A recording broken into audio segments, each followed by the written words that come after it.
Aujourd'hui, où j'ai un sujet extrêmement important à développer, mon réseau est en train de bugger. Alors que le sujet d'aujourd'hui est trop important, je ne sais pas pourquoi mon réseau est en train de faire ça.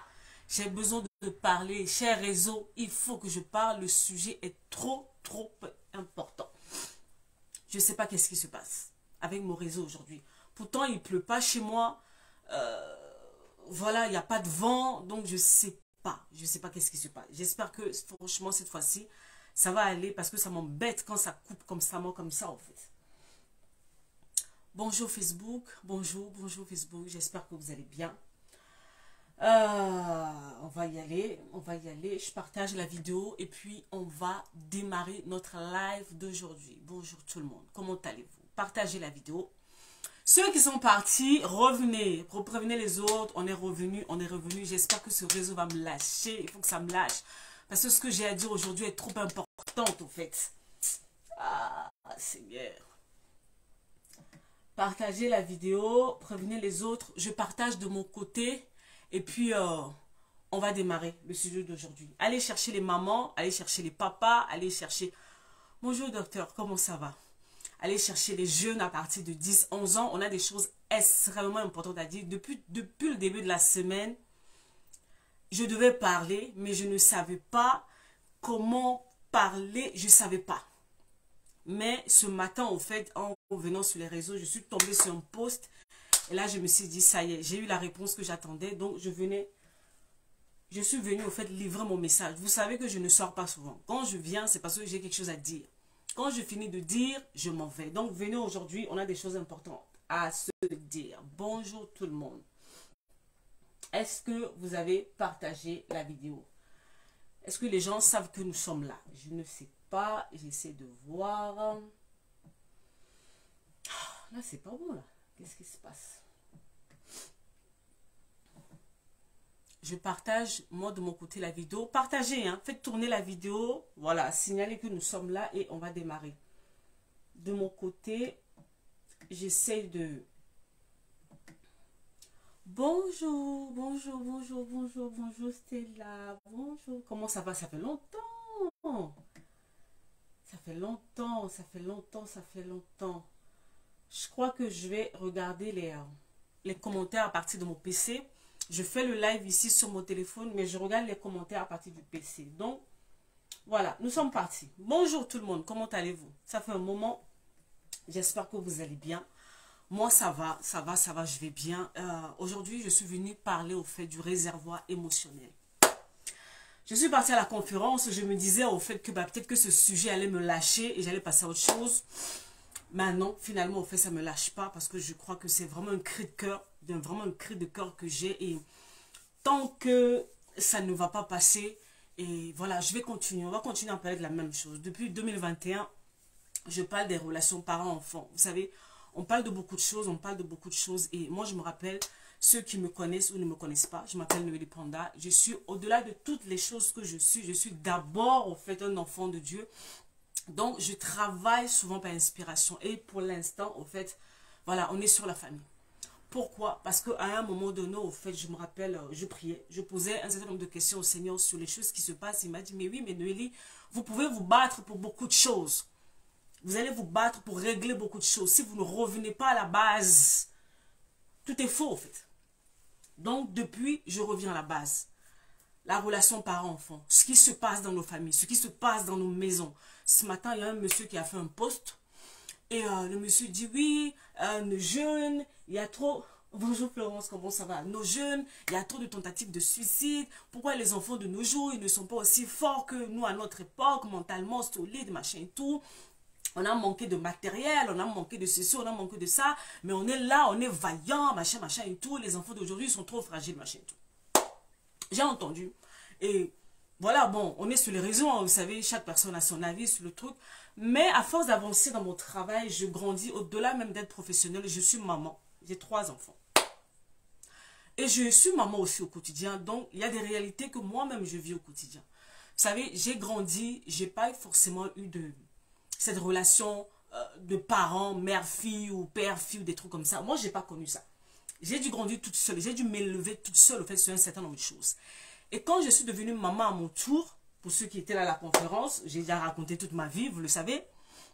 Il a fallu que j'apprenne des choses et que je continue à apprendre des choses parce que ma fille, elle est en train de grandir. Mes enfants sont en train de grandir. Et je me rends compte plus j'avance que les défis qu'avait notre génération, qu'avait la génération de nos parents, c'est pas les mêmes défis que nos enfants ils ont. Donc au fait, c'est les parents, le problème que nous avons, c'est que nous avons des méthodes de 1900, je ne sais pas combien, qu'on veut inculquer à la génération d'aujourd'hui et ça ne marche pas. Ça ne va pas marcher. Quand ma fille a commencé à grandir, je me rappelle le jour où elle devait rentrer au collège, j'étais en panique. J'étais en panique. J'étais tellement angoissée parce que je me dis, c'est comme s'il y avait, je perdais quelque chose. Je perdais quelque chose au fait. C'est comme si je perdais le contrôle quelque part. À un moment donné, j'étais arrivée au niveau où je faisais des insomnies. Je me rappelle, mon mari me dit, mais qu'est-ce qui t'arrive? J'ai dit, j'angoisse. J'angoisse pour cet enfant, le monde dans lequel je suis en train de la relâcher, je ne maîtrise rien. Est-ce qu'elle va y arriver? Est-ce qu'elle va pouvoir tenir? Est-ce que, pourquoi j'angoissais? C'est là où je me suis rendu compte que mes propres peurs, il y a quelques années, sont revenues en fait. Parce que moi, quand je rentrais, en guillemets, dans cette vie de tu es enfant, mais en même temps tu es adulte, machin et tout, l'adolescence, il n'y avait personne derrière. Personne ne me disait, il y avait ci, il y a ça, il faut que tu fasses comme ça, il y avait comme ça. J'étais livrée à moi-même. Donc, vu que j'étais livrée à moi-même, j'ai eu beaucoup d'abus. J'ai subi beaucoup d'abus, en fait. Et voyant ma fille arriver à ce stade-là, je me suis dit, et si elle revivait la même chose que moi? Et si? Et là, mon mari me dit, non, pourquoi tu veux qu'elle vive la même chose que toi? Vous n'avez pas la même histoire, en fait. Partagez la vidéo à ceux qui arrivent. Vous n'avez pas la même histoire. Tu l'as éduquée d'une autre manière. Revenons à la chose. Je ne suis pas là, en fait, pour dire aux parents comment ils doivent éduquer leur enfant. C'est pas mon job. Moi, je ne suis pas... Il y a des professionnels qui sont faits pour ça. Moi, mon travail, aujourd'hui, vous avez vu dans le titre, j'ai mis le réservoir émotionnel. Je suis dans ce domaine-là. J'ai eu une mère qui était là physiquement, mais qui n'était pas là émotionnellement, qui n'était pas là pour moi en fait. Donc j'ai dû apprendre à combler un certain nombre de choses moi-même et malheureusement ça m'a poussé dans des amitiés, dans des trucs pas bien. Et je me dis heureusement il y a des choses sur lesquelles je me dis que Dieu m'a gardé en fait. Ouais. Et maintenant, qu'est-ce que je suis censée faire à ma fille? Parce que moi, quand je grandissais, je n'avais pas de vis-à-vis. Je n'avais personne avec qui parler. Donc, j'allais à l'école, on se moquait de moi. Tout à la dernière fois, depuis quelques jours, on parle de l'harcèlement sur les réseaux. Mais au fait, quand, moi, à mon époque, quand je venais à la maison, que j'expliquais, ah, j'ai vécu ça, on m'a fait ça, qui m'écoutait? Il n'y a personne qui m'écoutait, au fait. Personne ne m'écoutait, on ne me comprenait pas. Déjà, qui te donne même la parole, déjà? Est-ce qu'on te donne même la parole, on te laisse même parler? Oh, vos histoires d'enfants là, oh, qu'est-ce que tu veux? Ah, tu as une toile sur la main, tu as à manger, il y a les habits, qu'est-ce que tu veux? Qu'est-ce que tu veux? C'est ça ce que je vous reproche, les parents, en fait. C'est ce que je vous reproche. Parce que dans la tête de nos parents, peut-être que quelque part, eux, ils ont manqué un toit sur la tête. Ils ont manqué peut-être des habits, ou je ne sais pas quoi, la voiture, machin et tout. Donc, ils se sont battus. Ils ont couru, au fait, vers ces choses matérielles, pensant que c'est ce qu'il nous faut. C'est vrai qu'on en a besoin. Vous savez, moi, je travaille, dans le travail que je fais, je parle avec beaucoup de personnes. J'ai vu des enfants, on travaille avec des adultes qui sont sortis des familles nanties. Donc, matériellement, vous n'êtes pas dans le même game. L'enfant a tout à sa disposition. Mais l'enfant se dit, Noélie, je suis seule. J'ai l'impression de grandir seule. On ne m'écoute pas. Papa court, maman court. J'ai tout ce que je veux, mais ils ne sont pas là. Quand je leur parle, ils ne m'écoutent pas. Ils ne me comprennent pas. Ils ne font pas ceci. Ils ne font pas cela. Vous voyez? Donc, vous pouvez acheter la plus grande, belle maison qui existe au monde. Vous pouvez la meubler, avoir même 10 chauffeurs, 20 chauffeurs, tout ce que vous voulez pour l'enfant. Mais ce que parents, nous, je peux dire, nous oublions, c'est que ces enfants viennent au monde avec un réservoir émotionnel. Donc, toi-même, je reviens à toi aujourd'hui. Quel est l'état de ton réservoir émotionnel? Parce que nous, nos parents, que ce soit mes parents ou mes grands-parents, ils n'étaient pas axés sur ce genre de choses. Et ça a produit quelle génération de parents? On a vu les parents que nous avons. Nos parents, nous les aimons. Nous les aimons. On n'est pas là pour faire un procès pour les parents. Mais on doit aussi reconnaître que il y a eu un certain nombre de choses qui ne vont pas, en fait.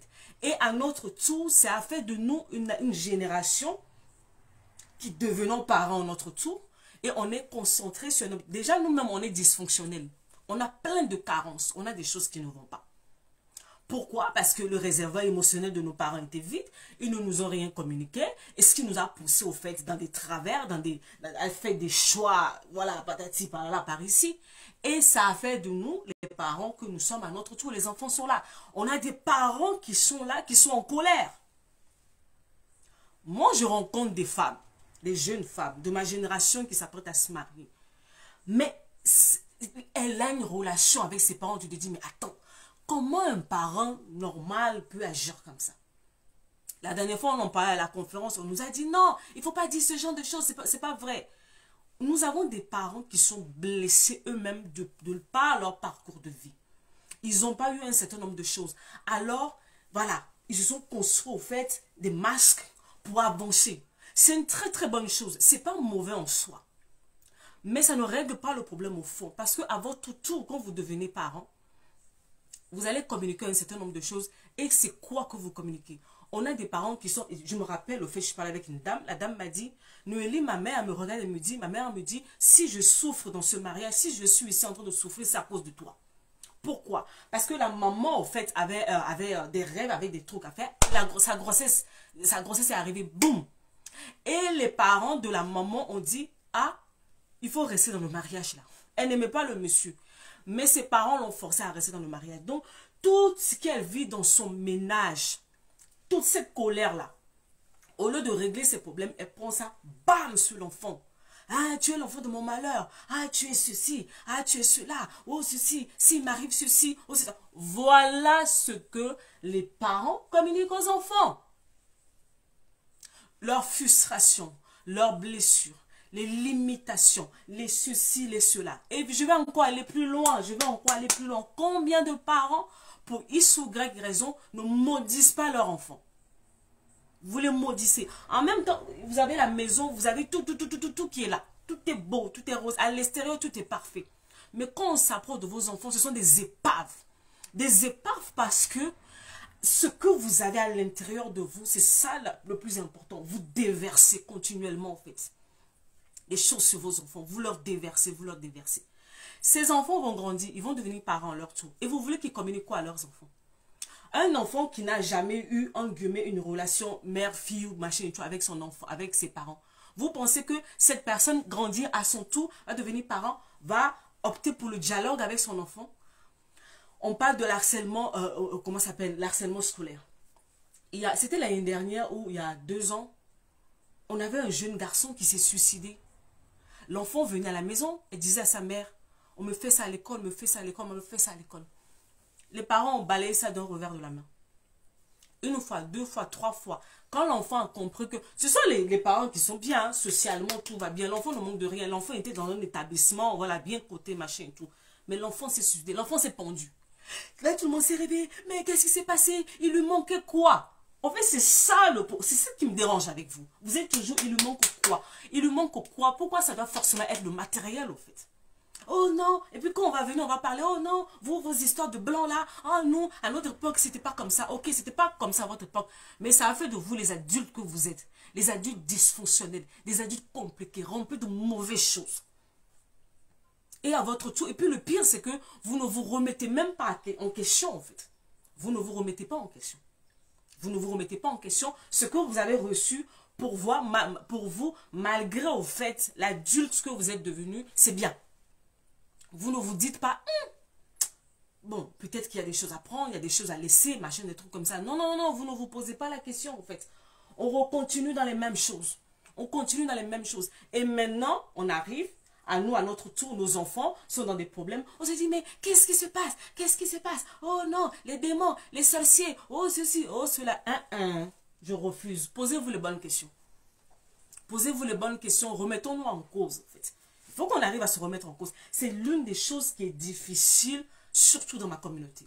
On a du mal à se remettre en question. Et le pire dans tout ça, vous allez voir que ce sera toujours l'enfant le fautif. Ce sera toujours l'enfant le fautif. Est-ce que c'est toujours vrai, en fait? Est-ce que c'est toujours vrai? En même temps, on se plaint que non, nos enfants ne vont pas bien. Mais en même temps, on ne veut pas s'asseoir, en fait, pour voir quelle est la part de responsabilité de chaque personne. On se dit, mais il a quoi? Il a quel problème? Son père est là, sa mère est là, il a la maison, il va à l'école, il a à manger. C'est quoi son problème? Et s'il y avait plus que ça, en fait? Et s'il y avait plus que le matériel? Pourquoi on se met seulement sur cette position? Pourquoi vous vous braquez seulement sur la position du matériel, au fait? Il y a d'autres choses.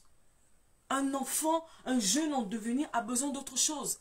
Le week-end dernier, j'ai ma fille, au fait, qui m'a appelé et m'a dit, maman, je veux te parler. Vous voyez le genre de conversation? Elle était sérieuse. C'est rare qu'elle vienne me voir pour parler. Mais j'ai su, j'ai appris et je continue à apprendre à développer le dialogue avec elle. Parce que la plus grande crainte que j'ai, je me dis que ma fille ou mes enfants ne me fassent pas confiance. Qu'il leur arrive quelque chose et qu'ils n'arrivent même pas à me le dire en face. Je parle pour moi personnellement, je crois que en tant que parent, ça va être ma plus grande échec. Qu'il arrive quelque chose avec, chez mes enfants, qui sont en train de vivre quelque chose et qu'ils n'aient pas le courage de me le dire en face. Donc ils subissent en silence et pire que je ne vois rien arriver. Je ne vois aucun changement, rien à l'intérieur d'eux. Je crois que c'est la pire des choses qui peut m'arriver en tant que parent. Donc depuis des années, j'essaie de cultiver ce dialogue-là. Et le week-end dernier, j'ai ma fille qui vient me voir, elle me dit, maman, je vais te parler. C'est quelque chose de grave et tout, il faut que je te parle. Ok. Pendant quelques secondes, mon sang s'est glacé. Je me suis dit, mon Dieu, qu'est-ce qui se passe? Mais d'un autre côté, j'étais contente parce que je me disais, elle me fait assez confiance pour venir me voir, en fait. Elle me fait assez confiance pour venir me voir, pour me dire que non, il y a un souci, je peux en parler avec maman. Et que je sais que maman va m'écouter. Par moment, on dit aux enfants, oui, s'il y a quelque chose, il faut venir nous dire. Mais quand l'enfant vient te parler, en fait, quelle est ta réaction? Souvent, en fait, ce qu'on leur donne tout de suite, c'est le jugement. Ah, toi aussi, pourquoi tu vas faire ça? Ah, c'est pas comme ça que je t'ai élevé. Hein? Oh, c'est pas ce que c'est. Tellement, on ne prend pas. On ne prend pas le temps d'écouter l'enfant. On ne prend pas le temps de se mettre à sa place. On se braque, on le condamne, on le juge. On fait tout ce qu'on... Vous savez tout ce qu'on sait faire là. On fait tout ça. L'enfant enregistré. Ah, la dame là, elle m'a dit de venir la voir quand j'ai un problème. Je viens la voir, elle m'embrouille. La prochaine fois, je viens plus. Pourquoi je vais revenir en fait pour me faire encore embrouiller? C'est pas la peine. Je garde mes problèmes pour moi-même. J'essaie de les régler moi-même. Et c'est comme ça en fait que vos enfants vont commencer à aller prendre d'autres personnes à l'extérieur, par exemple. C'est comme ça que vos enfants vont commencer à aller se confier à des personnes qui sont dehors. Mais qu'est-ce que ces personnes de dehors vont commencer à inculquer à vos enfants? Il y a des moments où vos enfants changent devant vous, vous ne les voyez même pas. La mine de l'enfant a changé. Le visage de l'enfant a changé. Vous prenez les enfants, on ne prend pas le temps. Ah, qu'est-ce qui se passe à l'école? Comment tu te sens? Comment ça va? Avec le prof, avec tes amis, avec le machin. Non, ça ne vous intéresse pas. On court, on court, on court, on court. Alors que par moment, l'enfant en train de vivre des choses à l'école ne peut même pas te dire. L'année dernière, j'ai déménagé. On a quitté la ville là où on habitait avant. Et on est arrivé dans une nouvelle ville. Donc, mes enfants devaient changer d'école. Et on habite vraiment, je peux dire que moi j'habite dans un village, vous voyez. Et mes enfants, ils étaient les seuls noirs. Quand je parle de noir, la peau noire foncée comme ça, c'était les seuls dans l'école, dans le village, en fait. Ma première, l'aînée, elle était déjà habituée parce que là où on était avant, elle était seule. Elle est déjà habituée, ça ne fait plus rien. Et puis j'ai appris à lui parler pour qu'elle s'accepte. Avec sa peau comme elle est, qu'elle s'accepte. Maintenant, c'était le tour de garçon. Elle me dit, mais maman, tu sais, je vais aller là-bas, je vais être encore le seul noir, machin, machin, et tout. Et il n'était pas bien à la rentrée. J'ai essayé de le rassurer comme je pouvais. Mais, en commençant l'école, à chaque fois que je venais le chercher, je scrutais mon enfant. Parce que vous savez, quand tu connais ton enfant, quand il y a quelque chose qui ne va pas, tu peux le voir. Une maman peut le voir, en fait. Il peut même te le cacher. Mais tellement tu connais ton enfant, tu sais que non, là, ça ne va pas. Et c'est là où tu peux le pousser à parler. Mais pas forcément parler. Mais quand il va parler, quelle sera ta réaction? Quels seront tes propos? Quelles seront tes paroles? Quels seront les gestes que tu vas poser? Et je me rends compte que dans les premières semaines dans la nouvelle école, c'était difficile pour lui. Il était très nerveux. Il n'était pas bien. Il ne dormait pas bien la nuit. Il n'était pas bien. Et ça se voyait. Je le voyais qu'il n'était pas bien. Et à chaque fois, je lui posais la question. Comment ça va, Aimé Joël? Comment ça se passe à l'école avec tes copains? Est-ce que tu as réussi à faire des nouveaux copains? Comment ils te traitent? Comment elle est la maîtresse? Comment ceci, cela? Pourquoi? Je voulais qu'il parle. Je voulais tâter le terrain. Je voulais prendre la température de comment ça se passe dans l'école. Et au début, il ne voulait pas trop parler. Mais à fur et à mesure, au fait, j'insistais et il parlait. Ah, maman, tu sais, bon, ils ne sont pas aussi... Voilà, ça va. Petit à petit. Ok, on veut que les enfants parlent. Quand ils parlent, comment on les reçoit? C'était ainsi aussi pour la petite dernière. Elle est rentrée dans une classe où il y avait un copain qui l'embêtait. Le garçon lui disait des paroles méchantes. Le garçon la tapait. Un matin, moi je suis partie au boulot très tôt et c'est son père qui la ramène à l'école. Je vais à l'école la récupérer le soir. La maîtresse me dit, mais ce matin, le papa de Aimé Joël me dit que... le papa de Eunice me dit qu'elle ne veut pas venir à l'école. Ça m'a tiqué. Comment elle ne veut pas venir à l'école? Qu'est-ce qui se passe? Parce que bon, c'était une période où je travaillais beaucoup à l'extérieur en fait. Mais cette parole m'a alertée. Quand je suis rentrée à la maison, pendant qu'elle prenait le goûter, machin comme ça, j'ai commencé à lui poser la question. Ça va Eunice? Demain on va aller à l'école. Elle me dit non maman, je ne vais pas aller à l'école. J'ai dit mais qu'est-ce qui se passe ma puce? Qui t'embête? Elle m'a dit maman, tu sais, il y a ce garçon qui est là, il est méchant avec moi, il me parle pas, il me parle méchamment, il me tape. J'ai dit mais est-ce que tu dis à la maîtresse? Oui, j'ai dit à la maîtresse, mais voilà, il n'arrête pas quand même, il recontinue machin et tout. J'ai noté. Quand leur papa est arrivé, j'ai dit ah voilà le souci qu'on a. La petite, elle se fait embêter par un autre garçon qui est là. Et pour l'instant, elle a du mal à se défendre. Donc, il va falloir qu'on monte au front, en fait. Parce que oui, quand vos enfants vous parlent, il va falloir que vous preniez, au fait, que vous fassiez quelque chose derrière. Pour que les enfants, ils sentent que ce que j'ai dit compte pour mes parents, en fait.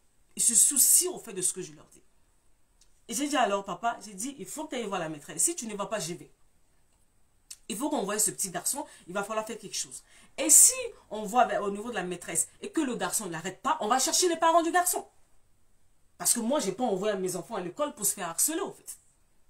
Je n'ai pas envie, au fait, déjà, leur maman, j'ai vécu trop de choses à l'école. Je n'ai pas envie que mes enfants aillent à l'école dans ce genre de climat. Ouais. Et on est monté au front, comme ça, à deux. On a poussé, on est revenu. Et le garçon, on a dû convoquer les parents du petit garçon pour que les choses s'arrêtent. On surveille, on regarde, machin et tout. On ne se contente pas. Je ne suis pas en train de donner un ordre aux parents, au fait, de ce que vous voulez faire avec vos enfants. Je dis que ces enfants, ce sont des êtres, en guillemets, fragiles. Ce n'est pas seulement le fait de leur donner une maison, avoir un toit là où dormir, avoir des vêtements, avoir de quoi manger, se dire non, on va aller faire telles activités. Non, il y a des choses à l'intérieur d'eux. Ce sont des êtres humains, au fait, en construction. Il leur faut plus que ça. Prendre le temps de parler avec eux, de s'intéresser à eux et voir le langage d'amour de chacun. Le langage d'amour de chacun. Moi, j'en ai un qui est très tactile. Lui, il faut le toucher. Il faut le toucher. Il va te faire des câlins du matin au soir. L'autre, c'est les paroles valorisantes. L'autre, c'est les cadeaux. Apprendre à connaître vos enfants. Parce que souvent, c'est ça. Les parents, ils font des choses. Oh, je lui ai tout donné. Je ne comprends pas pourquoi il est comme ça. Ok, tu as tout donné, mais est-ce que tu as répondu à ses besoins? Vous savez, à la conférence, la dernière fois, je disais aux parents, il y a des moments où je fais asseoir mes enfants. Dans l'année comme ça, souvent vers la fin de l'année, ça dépend comment je suis inspirée, je les appelle un à un. Ou souvent quand je suis en voiture avec eux, quand on va quelque part, je leur dis, est-ce que tu as quelque chose à me dire? Est-ce que tu as des reproches à me faire sur la manière au fait dont je suis avec vous à la maison? Est-ce qu'il y a des choses qui te manquent? Et je leur dis d'être honnête. D'être honnête. Et je m'assure dans mon quotidien de ne pas présenter le visage d'un parent parfait. Un parent, un super parent, un parent, je ne sais pas quoi. Maman, elle n'est pas parfaite. Maman, elle a des défauts. Maman, elle l'oublie. Pardon, maman, elle crie. Maman, elle fait ceci. Maman, elle fait cela. Mais malgré tout, maman vous aime. Maman essaie de faire des efforts. Il y a ma fille, plus elle est en train de grandir, plus je la fais asseoir, plus je lui explique d'où je viens. Mon histoire, pourquoi, telle chose, telle chose. Je n'ai pas honte au fait de leur dire des tout. Je leur montre que, voilà, il y a rien là avec ça. Que maman, elle vient de quelque part, en fait. J'ai mes lacunes. J'essaie de pallier à ça. J'essaie de travailler sur ça. Donc, par moment, qu'est-ce que vous voulez reprocher à maman? Moi, je sais que l'une des choses que mes enfants me reprochent. Ah, maman, par moment, tu cries trop. Voilà la chose qui arrive tout le temps, qui revient assez souvent. Maman, tu cries trop. Le garçon me dit, ah, maman, par moment, tu es dur avec moi. Je leur pose la question. Et je me prépare à recevoir ce qu'ils vont me dire en toute honnêteté. Pas pour leur dire, oh, vous vous prenez pour qui? Moi, je suis votre mère, je fais tout pour vous. Non. je veux qu'il me parle ouvertement. Parce qu'il y a des choses que je fais, par moments, je pense que je le fais bien. Mais eux, ils le prennent autrement. Ouais. Donc, dans ce genre de moment, ils me disent ce qu'ils pensent de moi. Ils me le disent. Même si je ne dis pas que c'est forcément agréable, hein, mais je comprends. Je prends note. Je prends note et ça me permet de me réajuster. On revient à la même chose. La capacité de se remettre en question. On est dans un système depuis des années, depuis des générations qui ne fonctionne plus. Mais on veut continuer à faire les mêmes choses. Et on s'étonne du résultat. Les défis que nos enfants rencontrent maintenant, ce n'est pas les défis de l'année de notre génération avant. Donc, je vous disais que ma fille était venue me voir pour me parler. Elle me dit, maman, tu sais, j'ai une amie. La fille, on la connaît, elle était à l'école avec elle depuis l'année dernière. Elle me dit, maman, tu sais quoi? C'est une fille, mais elle a décidé qu'elle veut devenir un garçon. J'ai dit, mais comment ça? Elle me dit, mais oui, mais maman, tu la connais, tout le temps tu me vois avec elle et tout. Mais maman, depuis quelques semaines, elle a décidé que non, elle, ce n'est plus une fille, elle veut devenir un garçon. Que maintenant, elle a changé de prénom, elle a fait ceci, elle a fait cela. J'ai dit, bon, ok. Et toi, qu'est-ce que tu en dis? Tu dis quoi de ça, en fait? Elle me dit, mais maman, bon, moi, tu sais, ça m'embête parce que ça ne correspond pas, au fait, à mes croyances. Moi, je suis une fille, je suis un enfant de Dieu, tu sais, maman. Et puis, elle dit tout le temps que non, il ne faut croire en rien. Mais moi, je crois en Dieu, maman. Et je l'ai laissé parler, je l'écoutais. Je l'écoutais dans mon cœur, je me suis dit, mon Dieu, je ne sais pas qu'elle était aussi, en guillemets, affirmée au fait. Parce qu'à chaque fois quand je lui parle, je lui dis toujours, Noémie, il ne faut pas laisser les autres décider pour toi. Tu ne dois pas laisser les autres décider pour toi. Tu dois réfléchir à ce que tu veux. Ce n'est pas les autres qui te disent ce que toi tu dois faire. S'il y a quelque chose que les autres font qui ne te convient pas, tu as le droit de dire non, je ne suis pas d'accord. Pourquoi je lui dis ça? Parce que pendant des années, moi, sa mère, j'ai tout accepté. On m'a piétiné. On m'a fait tout et n'importe quoi. Et moi, maintenant, je ne lui dis pas non. Oh non, tu sais, il faut ceci, il faut cela. Non, je lui dis, quitte à ce qu'on puisse te rejeter, qu'on te rejette, mais reste droit. Les bottes bien droites, au fait, sur tes convictions. Affirme-toi. Ne laisse pas les autres monter sur toi. Et c'est des choses que je lui répète tout le temps. Tout le temps, tout le temps, tout le temps. Tu es toi, tu es Noémie. Tu as tes convictions. On t'a donné une éducation. On t'a fait ceci, on t'a fait cela. Quand tu es dehors, ne laisse pas au fait ce que les autres te disent t'absorber. Rappelle-toi toujours de qui tu es. Rappelle-toi de ce qu'on t'enseigne à la maison. Noémie, tu n'es pas n'importe qui. Noémie, tu n'es pas n'importe qui. Tu n'es pas obligé de faire comme eux. Voilà les choses que je lui répète constamment. Lui faire comprendre que non, elle est unique en son genre. Qu'elle n'est pas obligée de se mêler à la foule. Qu'elle n'est pas obligée de prendre la conviction des autres pour elle. Et je lui parle. Je lui parle. Au-delà de parler, je vais prier. Au-delà de parler, je vais prier. Au-delà de parler, je vais prier. On n'est que dans ça. Donc voilà les choses à laquelle l'enfant est exposé à l'école. Parce qu'à l'école, on lui dit c'est normal. On lui dit que non, tu peux naître fille. Et puis un jour, du jour au lendemain, tu dors, tu te réveilles, tu deviens ça. Et quand elle me parlait de l'histoire de la fille, de la petite fille là qui veut changer elle est devenue garçon, elle a une histoire compliquée à la maison. C'est un enfant qui est livré à elle-même. Papa n'est pas là, maman n'est pas là, elle est livrée à elle-même en fait. Donc il n'y a pas de cadre. Il n'y a pas un modèle qui est là en fait. Et c'est en train de donner ce résultat-là déjà. La mienne, elle a vu ça, elle a dit non, ce n'est pas l'exemple que j'ai reçu, ce ne sont pas mes convictions, c'est pas ceci. Elle me dit, tu sais, maman, moi, cette amie, je pense que ça ne va plus le faire, maman. Moi, à partir de maintenant, je ne vais plus traîner avec elle. Je ne lui ai pas dit, je veux que tu te sépares de telle amie. Je ne l'aime pas. Je ne lui ai pas dit ça. Elle-même, elle a observé.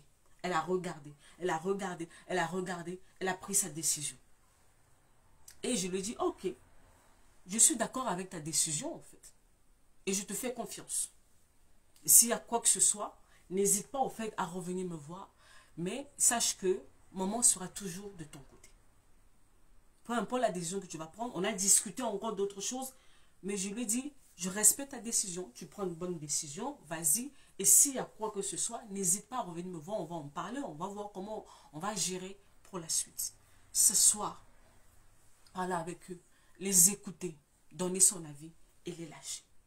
Les lâcher. Pourquoi? Parce que bah, mon histoire, c'est mon histoire, son histoire, c'est son histoire. À chaque fois, je lui dis, oui, c'est vrai que tu me ressembles. Tu me ressembles sur beaucoup de choses, mais tu n'es pas moi. Tu n'es pas moi, en fait, tu es toi. Même si je m'appelle Noélie et que tu t'appelles Noémie, tu es Noémie. Donc, il va falloir que tu apprennes à savoir les choses qui te sont propres. En quoi tu es, voilà, tu es toi. En quoi tu es unique. Et tu restes sur ça. Ne laisse pas les autres personnes, au fait, venir te dire que non, si tu n'es pas comme ça, tu n'es pas comme ci, tu n'es pas comme ça. C'est faux. C'est très difficile ce que je te dis. On est dans une génération où on te tire de partout, mais n'oublie jamais qui tu es, Noémie. Tu n'es pas n'importe qui. Tu n'es pas n'importe qui. Tu n'es pas n'importe qui. Pourquoi je suis en train de faire ça? Je sais ce que le vide émotionnel a créé en moi, les dégâts que ça a causé en moi, jusqu'à ce que je grandisse, jusqu'à ce que je puisse me marier, jusqu'à ce que je puisse devenir maman. Je sais ce que ça m'a coûté. Je sais ce que ça m'a coûté pour arriver là où je suis. Et si je peux lui éviter des souffrances sur la route, j'essaie de lui donner le maximum des choses. Après, elle fera ses propres expériences. Elle fera ses propres expériences. Mais au moins remplir son réservoir émotionnel. Remplir ça. Remplir ça. Remplir ça. Au moins comme ça, tu sais, elle aura le choix. Elle aura le choix. Elle sera toujours, ah, maman, elle avait dit ça. Maman, elle a dit, je suis comme ça. Ah, papa, il avait dit ça. Ah ouais, on m'avait dit ça. On m'avait dit ça. On m'avait dit ça. On m'avait dit ça. Autant de choses qui ont manqué en nous parce que on n'a pas eu de dialogue. Les parents étaient là, pour certains d'entre vous, ils ont été là physiquement. Mais émotionnellement, ils n'étaient pas disponibles pour vous. Vous étiez livrés à vous-même. Vous avez pris des décisions où vous êtes confié à des amis, vous êtes confié à ceci, à cela, à cela. Et ça a créé les dégâts que vous savez dans vos vies. Mais maintenant, est-ce qu'on continue dans la même chose? Où on essaie de dire, ah, cette histoire-là, vous savez, s'il y a une chose qui me dérange dans ma communauté, c'est cette incapacité que nous avons, ce manque de courage de ne pas remettre les choses en question. En fait. C'est vraiment, ça m'embête. Ça m'embête parce que à chaque fois, on est dans les cris. À chaque fois, on est scandalisé. À chaque fois, on est dit non. Ah non, il y a des dépressions, il y a les ceci, il y a les cela, il y a les cela, mais personne ne veut une remise en question. On veut juste des solutions en surface. Vous savez, j'ai des professionnels qui sont sur ma page, qui sont dans l'accompagnement au couple, qui sont dans ceci, qui sont dans cela. Posez-leur la question. Quand ils travaillent avec ces personnes, je parle des personnes qui sont qualifiées, on ne va juste pas te donner des solutions comme ça en l'air. On repart à la base.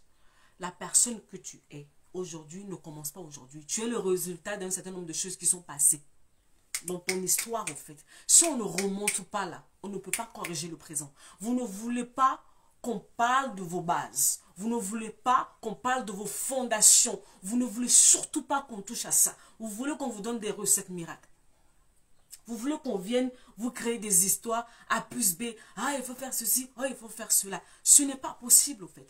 Qu'est-ce que vous voulez construire de solide dans le temps, dans tout ce que vous voulez, si on ne part pas dans vos racines, dans vos bases, tout ce qui fait la personne que vous êtes aujourd'hui.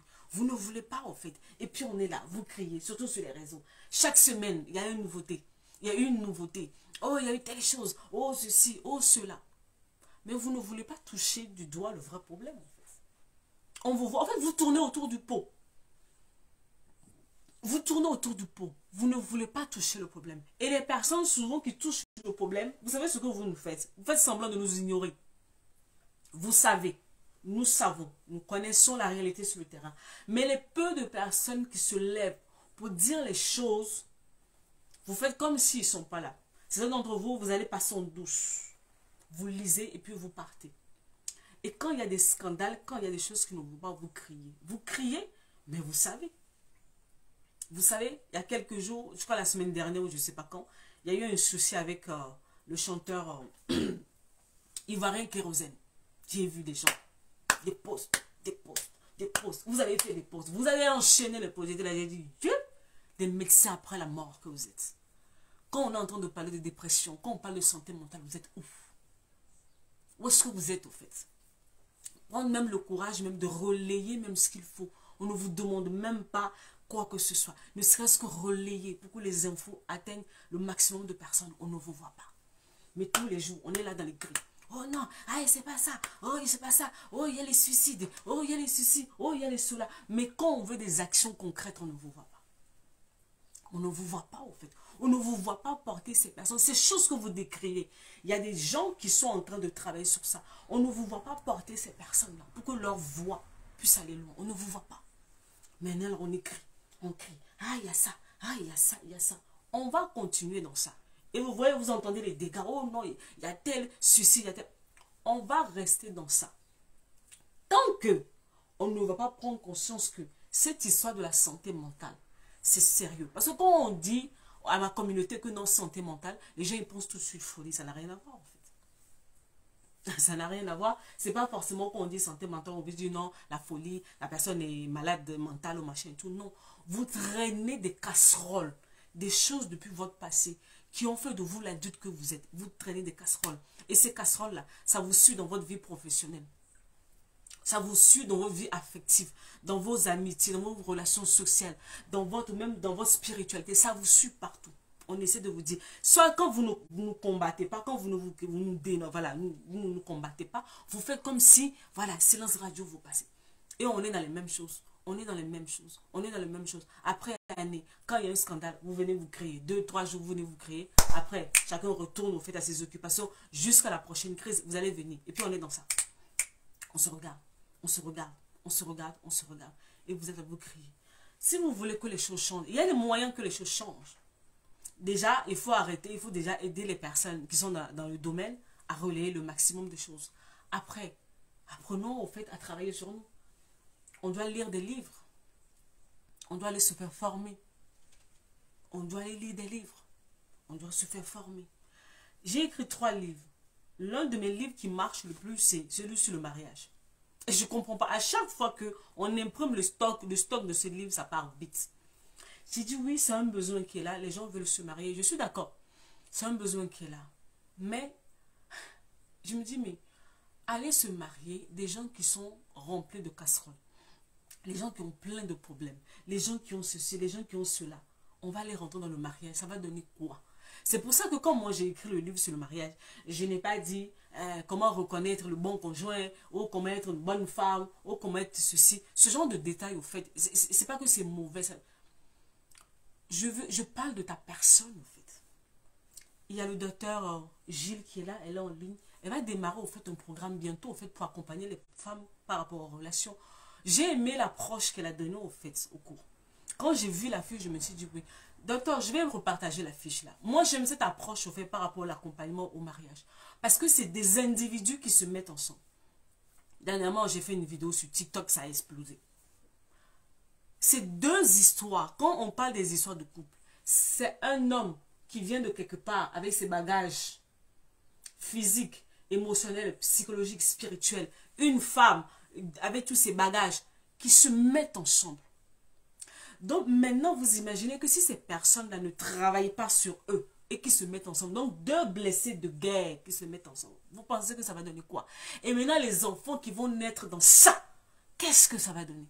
Quand on vous dit travailler sur vous, oh, vous avec vos histoires-là, oh, vous fatiguez les gens, oh, ce n'est pas ceci, oh, c'est vos histoires de blanc. Des histoires de blanc, on est là, on se connaît.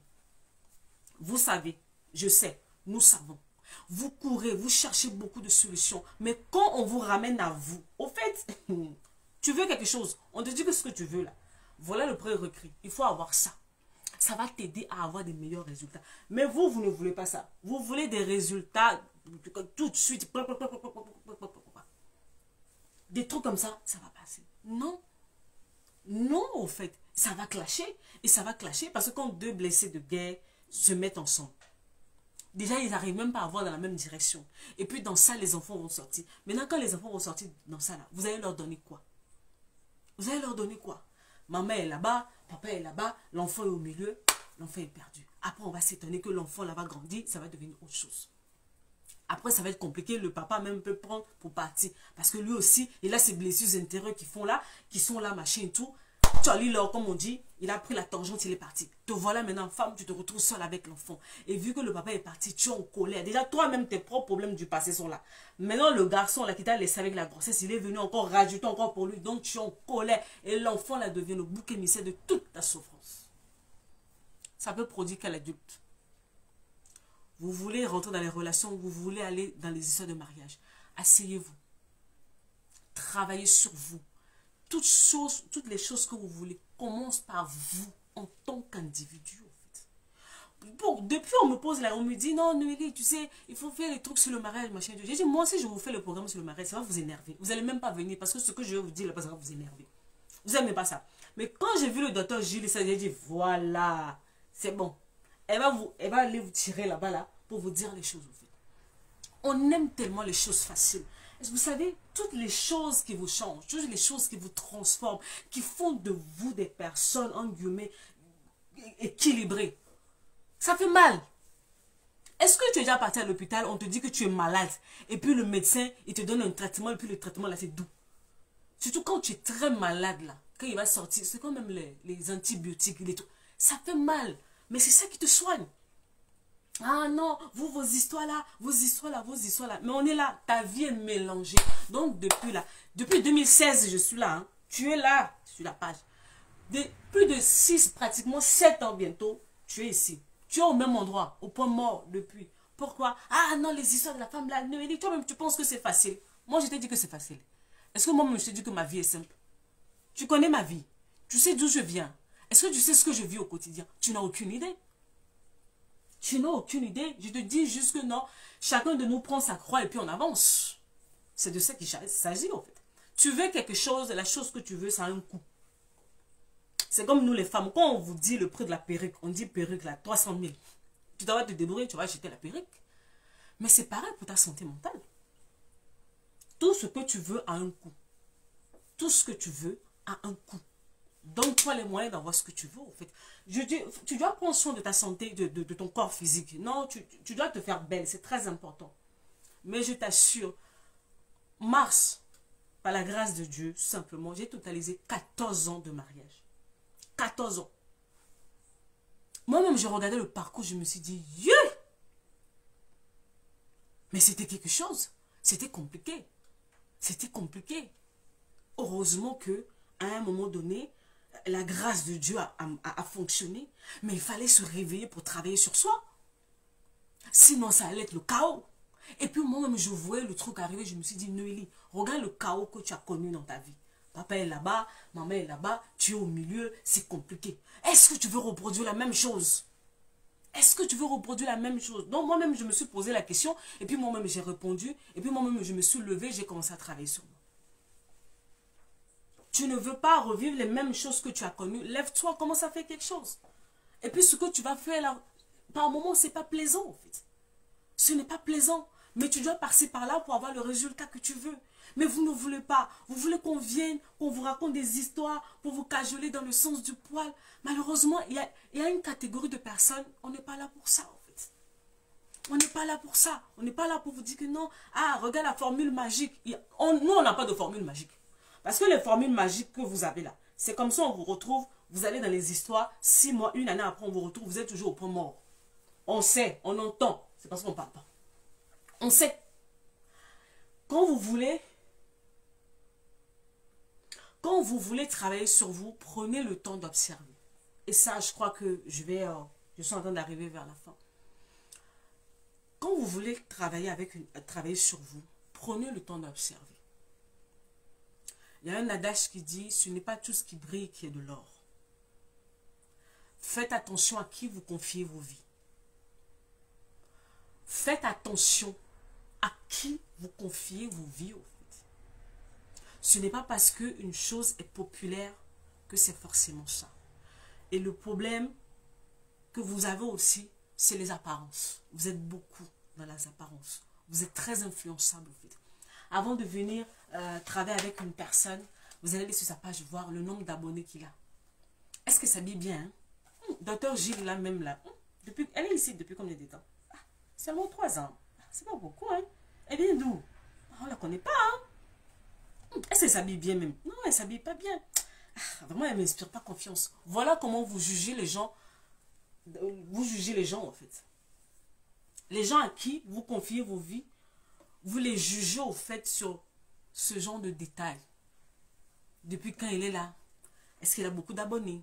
Est-ce qu'elle s'habille bien? Est-ce qu'on la voit dans les endroits luxueux? Vous ne prenez pas le temps de vous asseoir sur le contenu de la personne. Vous ne vous asseyez pas pour voir le contenu de la personne pour dire non, la dame là, elle est pertinente. Ce qu'elle dit là, voilà. Non, vous ne faites pas ça, malheureusement. Vous ne faites pas ça. Vous êtes seulement basé sur l'apparence. Basé sur l'apparence. Basé sur des trucs. Quand on parle de ta vie, en fait, tu ne peux pas déposer ta vie dans les mains de tout le monde. Cette semaine, on m'a envoyé un message. On m'a dit, ah, Noélie, voilà. J'ai reçu la personne. J'ai dit, bon, dites à la personne de faire ça. Et puis la personne dit, mais j'ai fait ça. J'ai été dans des ateliers, j'ai été dans des formations, j'ai acheté des livres. J'ai dit, mais attends, tu as fait tout ça et puis tu es toujours dans cet état. Il y a quelque chose qui ne va pas, en fait. Je dis, je le répète, travaillez avec qui vous voulez. C'est une question de conviction. Vous devez avoir confiance dans la personne avec qui vous travaillez. Mais au-delà de ça, ne vous basez pas sur seulement sa popularité, son ceci, son cela. Voyez le sérieux de la personne. Voyez vraiment le bagage, les compétences de la personne. C'est sur ça, en fait, que vous êtes censé nous juger, en fait. Ne nous jugez pas, en fait, sur le nombre de followers, ou comment on s'habille, ou les endroits où on se retrouve, ou quoi que ce soit, en fait. Ne nous jugez pas sur ça. Parce qu'il y a d'autres personnes qui sont très efficaces dans l'ombre. Ils sont très efficaces dans l'ombre, mais ils ne font pas de bruit. Et puis, il y a d'autres personnes, ils n'ont pas cette culture de... Vous savez, dans la plupart des gens, qui sont dans ce domaine, ce sont des personnes assez, pas renfermées, mais assez introverties, en fait. Et puis, vous savez quoi? Je vais aller plus loin. Quand je suis allée à Lomé, à la conférence, après, j'ai reçu quelques personnes. Et il y a une dame que j'ai reçue qui m'a dit quelque chose, ça m'a vraiment percuté et ça m'a remis les pendules à l'heure. Vous savez, on est à l'ère où, surtout sur les réseaux sociaux, on aime prouver. On aime prouver, j'ai fait ci, moi j'ai fait ça, moi je connais telle personne, et moi je suis ci, oh moi j'ai fait ça, ou moi j'ai fait ça, moi j'ai fait ça. Donc, on ne pense même plus aux personnes qui viennent vers nous. La dame m'a dit, tu sais Noélie, ça fait des années que je suis dans cet état-là, mais je n'avais confiance en personne. Pour que je puisse parler que ma vie se retrouve dehors? Non. Non. Donc, j'étais là, je me débattais comme je pouvais au fait avec mes problèmes. On aime les effets bling bling. Oui, c'est ça, Dr. G. Elle m'a dit, non, Noélie, je ne pouvais pas parler parce que je vais parler, ma vie va se retrouver dehors. Je dis non, je ne pouvais pas. Donc, depuis là, je t'observais.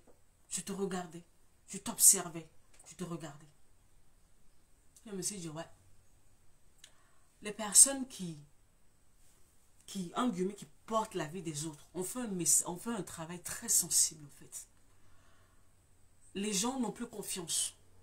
Malheureusement, on est arrivé à cette extrémité-là. Les gens n'ont plus confiance. Et ça crée trop de dégâts. Alors, qu'est-ce que nous, on fait pour pouvoir, redonner confiance à ces personnes? Je pense que déjà, on doit être bon dans ce qu'on fait.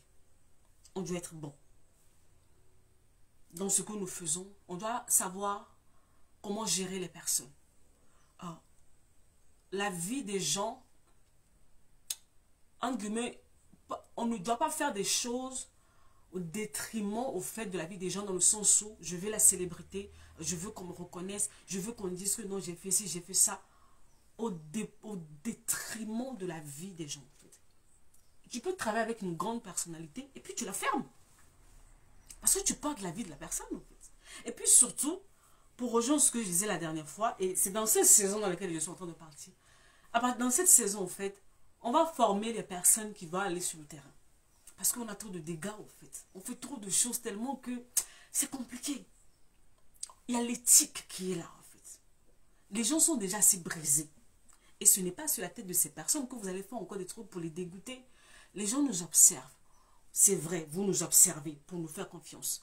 Mais nous aussi, on a notre part de responsabilité, en fait. pour que, en guillemets, pour gagner votre confiance.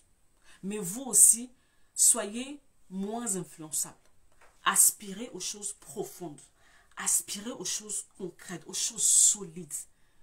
Aux choses qui sont solides. Quand une personne, en guillemets, te fait du bien, une personne en qui tu te reconnais, attache-toi à cette personne et sois une personne de conviction, en fait. Vous savez, ça fait depuis... on est en 2023. J'ai un mentor. On l'appelle William Jamen. Cet homme, je l'ai rencontré en 2015. Ce n'est pas le coach le plus populaire des réseaux sociaux. Non. Pas forcément. Mais j'ai décelé quelque chose en lui, au fait. Et je me suis attachée à cette personne. Depuis des années, je suis là. Souvent, vous êtes aussi derrière les écrans. Vous êtes des personnes sans conviction. Aujourd'hui, parce que j'ai publié ça, ça te plaît, tu es là. Demain, je vais publier quelque chose qui va t'énerver, tu vas partir. C'est comme ça que vous êtes. C'est-à-dire que, sans se rendre compte, vous nous mettez dans une boîte. On doit vous offrir ce que vous voulez. Donc, si on écrit ce que vous aimez, vous êtes là. Mais quand on va écrire quelque chose qui ne vous plaît pas, ou qui vous pique, ou qui touche quelque part de votre vie, ça y est, l'amour est parti. Vous allez chercher une autre personne. Voilà comment vous perdez. Une personne qui est, en guillemets, affectée à ta vie, vous devez comprendre que quand moi, quelqu'un vient travailler avec moi, l'une des questions que je lui pose, est-ce que tu es sûr? Est-ce que tu es sûr? Parce que peu importe le défi que tu as, il y a une personne qui est affectée. Qui a la capacité, qui a reçu le mandat, l'onction pour pouvoir t'aider. Ce n'est pas toutes les personnes, en fait. Et quand vous trouvez cette personne, apprenez à vous attacher à ces personnes. Et restez là. Restez là, en fait. Pas seulement quand la personne dit quelque chose qui vous plaît, vous êtes là, ou quand la personne ne vous plaît plus, ou vous partez. Non. Soyez des personnes de conviction. On a notre responsabilité. Nous, les personnes qui vous portons, on a notre responsabilité. On doit faire attention à ce qu'on fait. On doit faire attention à ce qu'on vous donne, en fait. C'est très important. Ça, il n'y a rien à voir là-dessus. C'est pour ça que moi, les personnes avec qui je travaille, je leur dis, bossez, allez étudier, allez vous former. Proposez des trucs, des vrais trucs, en fait. Les gens, quand les gens vous donnent leurs oreilles, c'est pas pour venir déverser n'importe quoi dedans. Soyez sûr de ce que vous faites. Allez vous former pour donner quelque chose de solide aux gens. Mais au-delà de ça, vous en face, arrêtez de nous mettre au fait dans des cases. On est là pour vous aider, mais on ne peut pas toujours vous donner, en guillemets, écrire ou faire des vidéos qui sont plaisantes, qui vous plaisent, qui vont dans votre sens. Parce que certains d'entre nous, on est en mission. Il y a des sujets, aujourd'hui, je savais que je devais faire un live, mais je ne savais pas, jusqu'à ce matin, je ne savais pas sur quoi je devais parler. Ouais. Je ne savais pas. C'est maintenant que j'ai su et je suis venue vous parler. Donc, d'autres personnes travaillent par inspiration. Est-ce que vous pensez que si on travaille par inspiration, on est censé seulement venir vous dire ce que vous voulez entendre? Non. Non, non. C'est pas vrai. Donc, acceptez-nous comme on est. Acceptez-nous que nous sommes la solution que Dieu vous envoie pour pouvoir régler vos problèmes. Et surtout, mettez-vous au travail. On ne veut pas juste que vous soyez là, que vous emmagasinez, que vous emmagasinez, que vous emmagasinez. Il y a des moments où il va falloir que vous allez travailler. Il va falloir aller bosser. Il va falloir avoir du résultat concret. Comme ça, tu reviens nous voir, tu nous dis, Noélie, j'étais venue te voir. Moi, les personnes que j'accompagne, qui sont dans leur couloir, elles le savent. À chaque fois qu'elles vont aller faire un live ou elles doivent aller se produire quelque part, aller intervenir dans tel endroit, parce que j'accompagne, j'ai commencé déjà, mais c'est juste que ce n'est pas public, des personnes que vous connaissez déjà sur les réseaux sociaux. Mais derrière eux, je suis là en fait. Et une chose que je leur répète tout le temps, n'oubliez jamais que vous êtes en mission. On n'est pas là pour la starmania. C'est un appel. Et dans l'accompagnement que je fais, l'une des premières questions que je leur pose, pourquoi tu fais ce que tu fais? Parce que c'est un effet de mode? Parce que les autres le font? parce que ça a l'air bien, parce que cela, ou tu as reçu. Attendez une seconde. Attendez.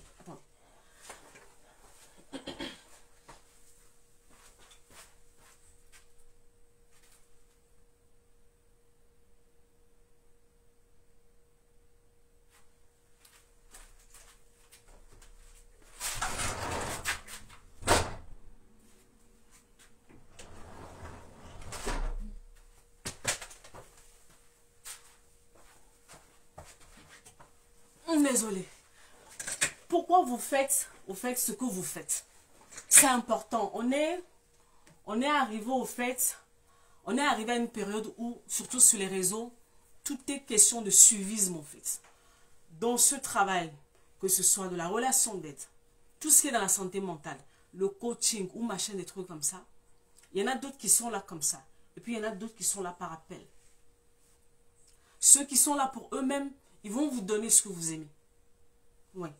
Mais ceux qui sont là par appel, ils savent qu'ils ont des comptes à rendre en fait. Donc ils ne peuvent pas venir vous dire ce que vous voulez, quand vous voulez, faire ce qu'ils veulent. Non. Parce que, en fait, on porte des vies. On porte des vies en nous. Et le fait de faire ce travail que nous faisons, vous n'avez aucune idée, au fait, des batailles que nous avons dans le secret, en fait. Vous n'avez aucune idée. Il ne faut pas croire, hein. Je dis souvent aux personnes que j'accompagne, ne vous fiez pas aux photos, aux jolies photos que vous voyez sur les réseaux. Sur le terrain, dans les backstage, c'est autre chose. Il y a des réalités qui sont là. Vous devez savoir pourquoi vous êtes là. On ne joue pas avec la vie des gens. Quand quelqu'un te fait confiance, la personne vient s'asseoir pour te dire, j'ai vécu ça, j'ai vécu ça, j'ai vécu ça, j'ai vécu ça. C'est pas un jeu. Parce que tu vas rentrer dans un processus pour aider une personne qui est à terre pour se remettre debout. C'est pas du jeu en fait. Si toi-même déjà, tu n'es pas comme il faut, tu n'es pas assez solide, c'est compliqué en fait. C'est compliqué. Plus que jamais, on doit repartir dans les fondations. Nous de notre côté, vous de votre côté, mais on doit faire quelque chose. Il faut qu'on fasse quelque chose. Soyez moins influençables. Vous êtes trop ballottés en fait. Un jour vous êtes ici, après vous êtes là. En fait, on ne vous empêche pas d'aller voir telle personne. Non. Non, on peut pas. Non, Gilles, on peut pas tout dire. On peut pas tout dire. Non, les gens, ils savent pas. Les gens ne savent pas. Dernièrement, je disais à l'une de mes mentorées, je lui dis, elle me disait un truc, choisis la vie. J'ai dit, quand une personne te dit choisis la vie, vous ne savez pas le nombre de fois où la personne rencontre la mort dans les coulisses. Je suis partie à la conférence la dernière fois. Dans les préparatifs, j'étais malade. En partant au voyage, j'étais malade. Le jour de la conférence, j'étais malade. J'étais malade, je suis revenue malade. Parce que la dernière fois, une personne me dit, mais Noélie, tu as disparu de YouTube. J'ai dit, les gens, ça fait des mois que je suis malade en fait. Ça fait des mois que je suis malade. Pendant tous les préparatifs de cette conférence, j'étais malade. Mais il fallait y aller. Il y avait des vies qui étaient là en fait. On vient là, on fait ce qu'il y a à faire, on fait ce qu'il y a à faire. Ne pensez pas juste que c'est des paroles ou c'est parce qu'on s'ennuie chez nous, on n'a rien à faire dans nos maisons. On vient ici, on vient faire, je ne sais pas quoi, le folklore et tout ça, et puis on s'en va. Non. Vous n'avez aucune idée des instructions que nous recevons dans les coulisses avant de venir ici, en fait. Prenez vos vies au sérieux. Et nous aussi, on doit se prendre au sérieux. Mais vous aussi, prenez vos vies. Prenez votre santé mentale au sérieux. Prenez votre vie, tous les domaines de votre vie, prenez-le au sérieux. Le travail, c'est de tous les côtés. Mais vraiment, plus que jamais, travaillons sur nous. Ma devise, c'est ça. Depuis 2016, je n'ai pas changé. Travaillons sur nous. Vous travaillez sur vous, je travaille sur moi, nous travaillons sur nous. C'est pas non, ah Noélie, tu penses que c'est facile? Non, c'est facile pour personne. Si je viens te raconter au fait de la théorie, là tu me diras que non, c'est facile. Je ne viens pas te raconter de la théorie. Donc, je sais ce que je te dis en fait. Est-ce que c'est facile? Jamais. Souvent même, tu vois, tu pleures. Donc, tu pleures. Comme diraient les Camerounais, les pleurs du Mbolais. Tu pleures. Mais tu es en mission. D'autres catégories de personnes que vous voyez sont en mission. Vous voyez. Quand une personne est en mission, ça change tout. On ne fonctionne pas de la même manière que les autres, en fait. Et ce genre de personnes, je prie que Dieu vous ouvre les yeux, que vous les voyez, que vous sachiez les reconnaître et que vous vous attachez à eux. Parce que ces personnes, quand tu es appelé, vous savez, quand on est appelé, souvent, les gens, vous pensez que, ah, voilà, docteur Gilles a parlé. Je dis, hein, quand une personne fait quelque chose par appel, ça veut dire que la personne a déjà remporté des batailles dans le secret dont vous n'êtes même pas au courant. Et pas seulement, la personne a reçu l'ordre de mission et la personne a reçu le manteau qui va avec. Quand on parle de manteau, on parle d'onction. Vous savez, dans le domaine de la santé mentale, il faut comprendre que il y a une partie qui est physique, il y a une partie qui est spirituelle. Il y a des situations devant lesquelles, physiquement parlant, on est limité. Et ce notre travail nous ramène par moment à rentrer au fait dans le domaine spirituel. Ça, vous ne le savez pas, parce que quand nous on vient, on vous récite pas des versets bibliques. Donc souvent, vous ne nous prenez pas au sérieux. Là, je m'attaque aux chrétiens. Vous ne nous prenez pas au sérieux parce qu'on ne récite pas des versets bibliques. Mais est-que vous savez que par moment, assez souvent, on est amené à rentrer dans le domaine spirituel par rapport à notre travail? Oui, ça fait partie de notre réalité de travail. Vous ne le savez pas.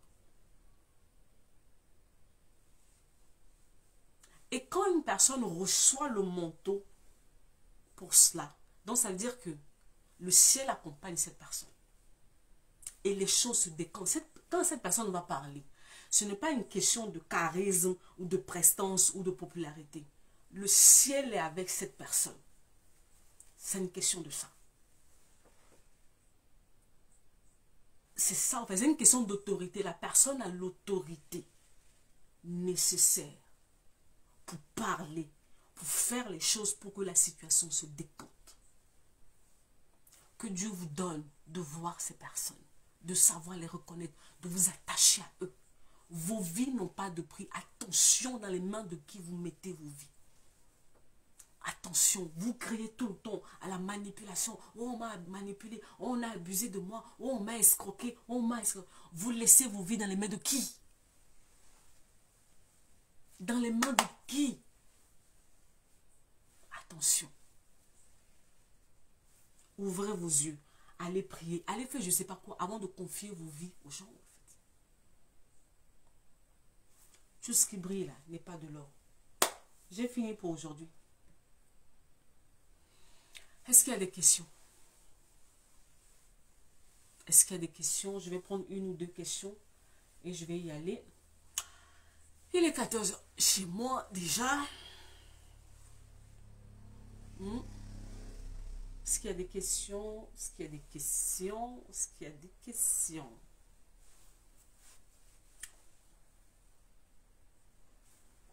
Cette année-ci, je vais faire une seule session de la formation Choisis la vie. En 2023, une seule section. D'ici là, on va commencer à en parler. Je ferai juste une seule session de la formation Choisis la vie. Et voilà. 2023, ce sera la seule session. Après, maintenant, les accompagnements sont là, si vous voulez. Et puis, voilà, on va vraiment passer au mentoring cette année-ci. À partir de cette année-ci, on va vraiment passer au mentoring. On doit écrire des livres. On ne va pas s'arrêter à 3 livres. C'est pas suffisant. On a beaucoup de sujets à traiter. Donc, il faut aller écrire. Et ça prend du temps. Et ça prend de l'énergie.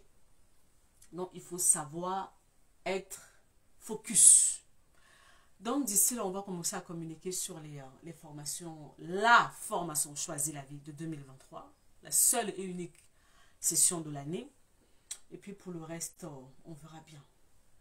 Est-ce qu'il y a des questions?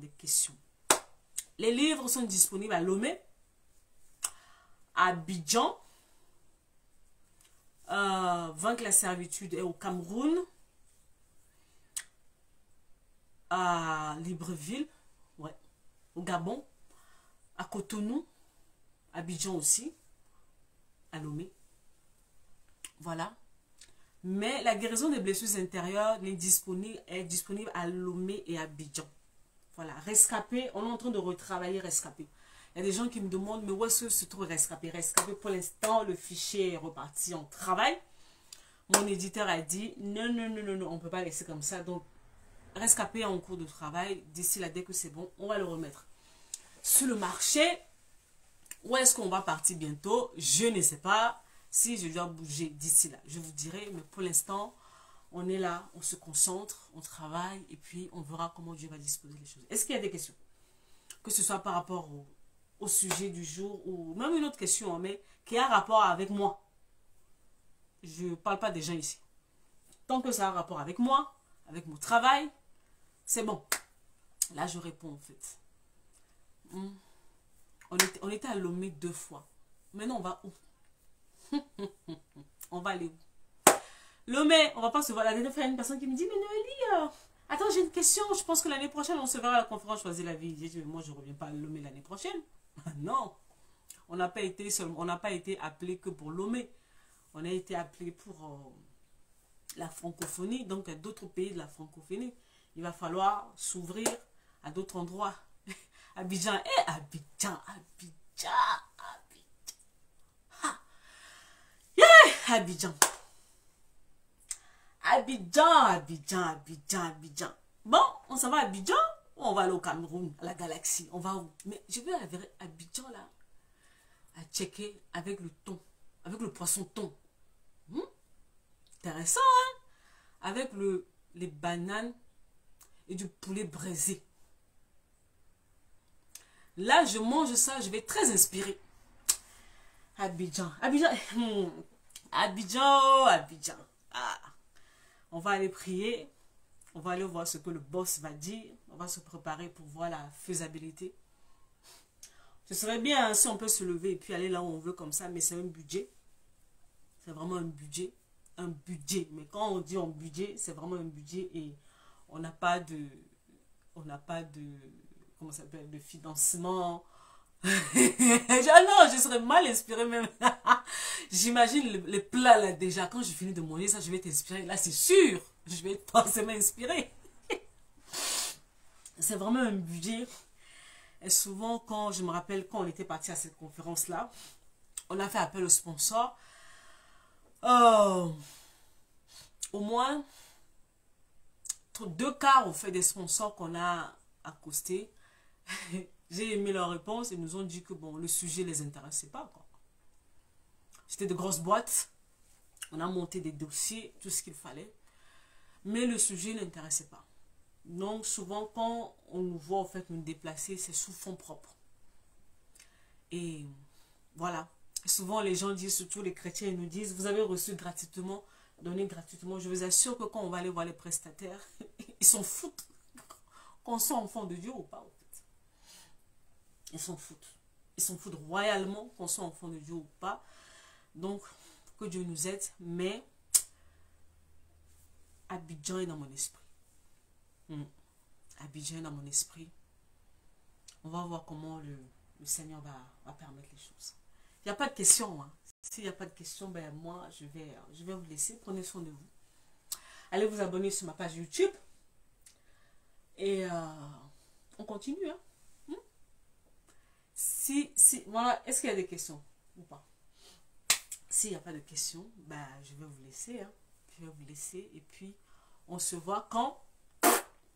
À n'importe quel moment, selon mon inspiration. On va aller à Abidjan. On va aller manger à Tchéké. Je vais manger à Tchéké le poisson. Le poisson thon, je précise. Le poisson thon.